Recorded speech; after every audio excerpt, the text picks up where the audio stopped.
अस्सलाम वालेकुम नाज़रीन, आप देख रहे हैं पीके पॉइंट। मैं हूं माहम हैदर। नाज़रीन, जैसा कि आप सब जानते हैं, इस्लामाबाद में पीटीआई का जलसा जो है वो कामयाब हो चुका है और अली अमीन गुंडापुर ने जो है वो मरियम नवाज़ को धमकी लगाई है कि मैं लाहौर आऊँगा, मीनार पाकिस्तान में जो है वो जलसा करूँगा, जो रोक सकता है वो रोक ले। तो हम आवाम की तरफ चलते हैं और उनसे बात करते हैं कि वो जलसे में जाएंगे या नहीं। नाज़रीन, मेरे साथ रहिएगा।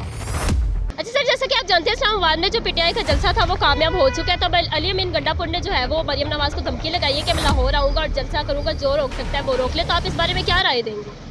इंशाल्लाह ज़रूर होगा जलसा, और डेमोक्रेसी है, सबका हक है, जमहूरियत है, जमहूरी मुल्क है पाकिस्तान, तो इसमें जलसा करना सबका हक है। लेकिन जो है इसमें पाकिस्तान के जो इंटरेस्ट हैं, इसके जो हैं लोगों का ख्याल रखा जाए, और जिस तरह जलसे में होती है अफरा तफरी वो ना हो, तो इंशाल्लाह ज़रूर कामयाब होगा जलसा, अगर लोगों को आने दें तो। आप जाएंगे जलसे में? नहीं, मैं तो नहीं जाऊँगा, मैं तो स्टूडेंट हूँ, मैं तो नहीं जाऊँगा। ठीक है नाज़रीन, हमने इनसे इनकी राय जानी। ये स्टूडेंट है तो इस वजह से आपको पता है यूनिवर्सिटी कॉलेजेस का जो है वो मसला होता है, तो इस वजह से ये नहीं जा सकते। तो हमने इनकी राय जानी। क्यों नहीं, जैसा कि इस्लामाबाद वाला कामयाब हुआ है और विद हर्डल्स कामयाब हुआ है। गवर्नमेंट ने 1 किलोमीटर के बाद हर्डल्स लगाई हुई थी, तो ये भी होगा, क्यों नहीं होगा, कामयाब होगा, 100% होगा। तो आप जाएंगे जलसे में या नहीं? जाएंगे, बल्कि दोस्तों को भी लेके जाएंगे।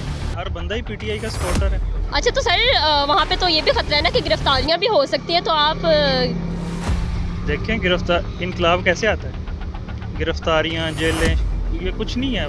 खैर है, गिरफ्तारी जो मर्ज़ी हो जाए, जाएंगे। पहले भी हुई हैं, हम गिरफ्तार हुए हैं, पहले भी मेरे फैमिली गिरफ्तार हुई है, लेकिन कोई मसला नहीं है, हम जाएंगे फिर भी। देखिए, हम काफ़ी टाइम से देखते आ रहे हैं, पीटीआई ने हमेशा जो भी बात की है उस बात पे डट के रहे हैं। उसके जितने भी नौजवान हैं उन्होंने अपना काम करके दिखाया। जैसे कि अली अमीन गुंडापुर एक बहुत बड़ा बहादुर और बहुत पुराना सियासतदान है। उसने अगर इस तरह की धमकी लगाई कि उसके पीछे कोई रीज़न है, वो करके दिखाएगा, वो कर लेगा।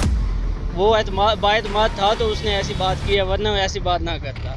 हाँ जी नाज़रीन, हमने इनकी राय जानी। तो बहुत ये जोश और जज्बे से जो है वो पीटीआई को सपोर्ट करते हैं। और सर ये बताइएगा कि आप जलसे में जाएंगे?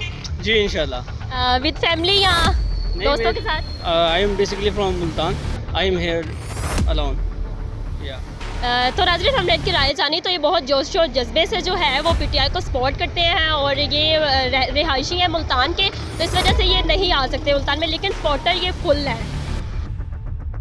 अगर तो इस्लामाबाद कामयाब हो गया तो इंशाल्लाह उम्मीद है कि लाहौर भी कामयाब हो जाएगा। ठीक है, तो हम यही कहेंगे, ठीक है ना, हमारी जो आवाम है इस मुल्क के लिए निकले। ठीक है, क्योंकि आपको पता है मुल्क के पहले ही हालात बहुत ज़्यादा ख़राब हैं। ठीक है, महंगाई का जो आलम है बहुत बढ़ गया है। ठीक है, तो इस हवाले से मैं तो यही कहूँगा कि सारी आवाम निकले बाहर। ठीक है, जिस तरह बांग्लादेश वाले बाहर निकले हैं, ठीक है, हमारे लोग भी अगर बाहर निकलते हैं तो इंशाल्लाह हम कामयाब हो सकते हैं। ठीक है ना, तो यही हमारा राय है कि हम जो है ना वो इस मुल्क के लिए निकलें। आप जाएंगे जलसे में? इंशाल्लाह ज़रूर। ठीक है, अगर तो ये इस मुल्क के लिए निकल रहे हैं तो हम ज़रूर जाएंगे। ठीक है सर, आपका बहुत शुक्रिया। जी जी बिल्कुल होगा, इंशाल्लाह ताला होगा, जाएंगे। आप जाएंगे जलसे में?